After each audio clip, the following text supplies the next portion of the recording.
혹시 이런 경험 있으신가요?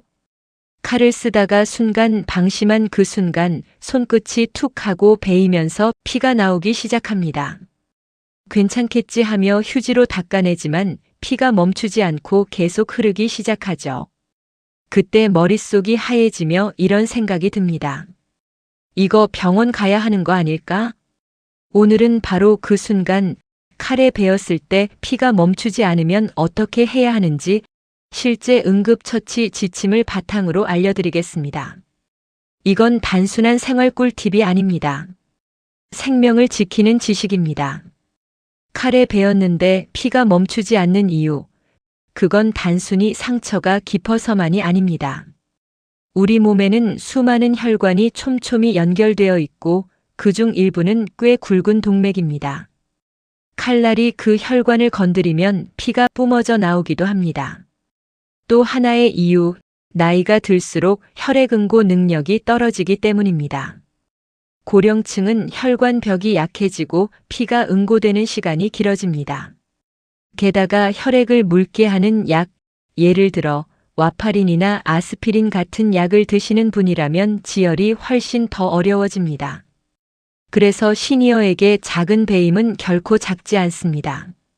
피가 멈추지 않는다는 건 내 몸의 응급 시스템이 제때 작동하지 않고 있다는 신호입니다. 자, 이제 실제로 어떻게 해야 하는지 알아봅시다. 첫 번째, 가장 중요한 건 안전 확보입니다. 칼이 그대로 바닥에 있거나 유리 파편이 흩어져 있다면 우선 주변 위험부터 치워야 합니다. 그 다음 가능한 깨끗한 천이나 멸균 거즈를 찾아주세요. 그리고 상처 부위에 바로 덮고 손바닥 전체로 단단히 눌러줍니다. 이걸 직접 압박이라고 합니다. 거즈가 피로 젖더라도 절대 떼어내지 마세요. 그 위에 새 거즈를 덧대고 다시 눌러야 합니다. 거즈를 떼면 막 형성되던 혈전이 떨어져 다시 피가 나올 수 있습니다. 지혈의 핵심은 단 한 가지입니다. 계속 강하게 꾸준히 압박하는 것.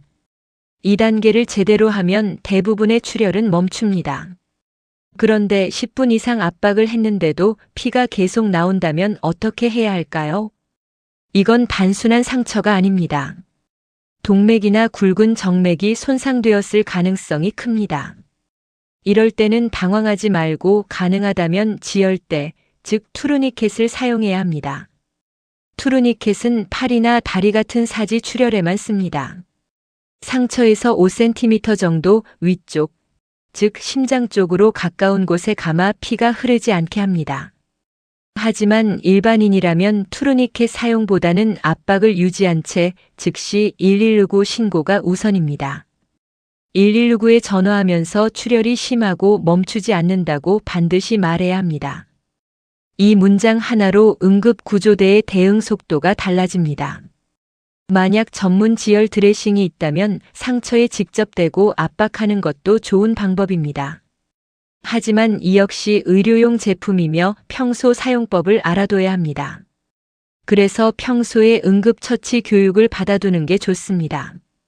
시니어분들은 꼭 기억해야 할 게 있습니다.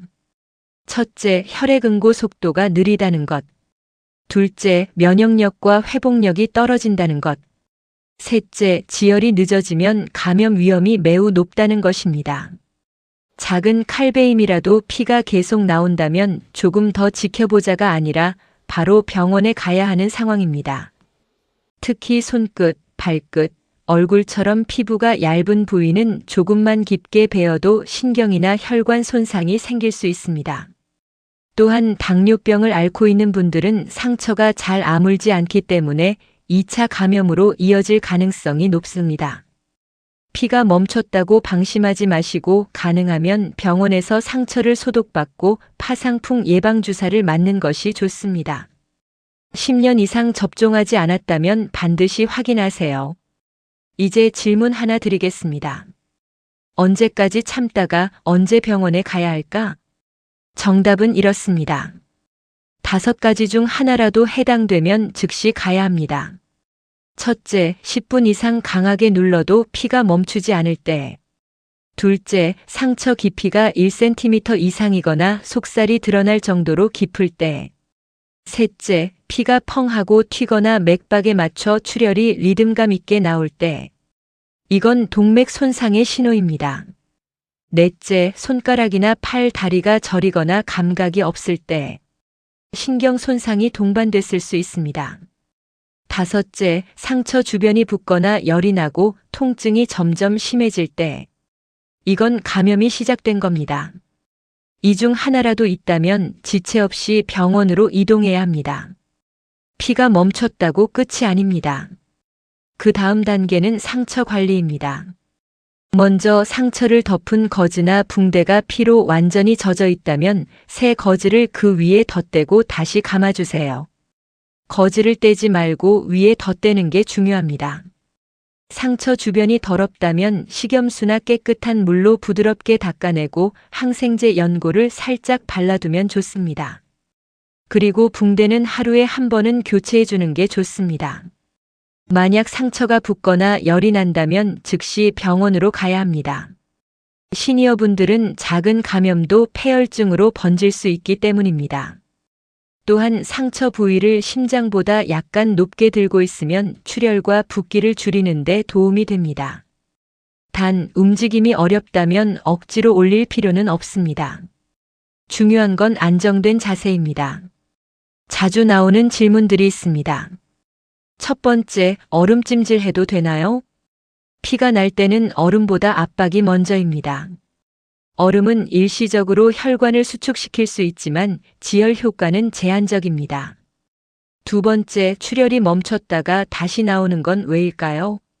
상처를 너무 빨리 움직였거나 압박을 일찍 풀었기 때문입니다. 지혈이 멈춘 후 최소 10분에서 20분은 그대로 두세요. 세 번째, 집에 지혈용 키트를 준비해야 하나요? 일반 가정이라면 필수는 아니지만 주방 일을 자주 하거나 칼을 자주 쓰는 분이라면 지혈용 거즈나 멸균 거즈 정도는 구비해 두면 좋습니다.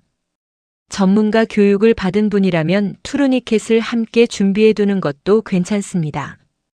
오늘 말씀드린 내용 꼭 기억하세요.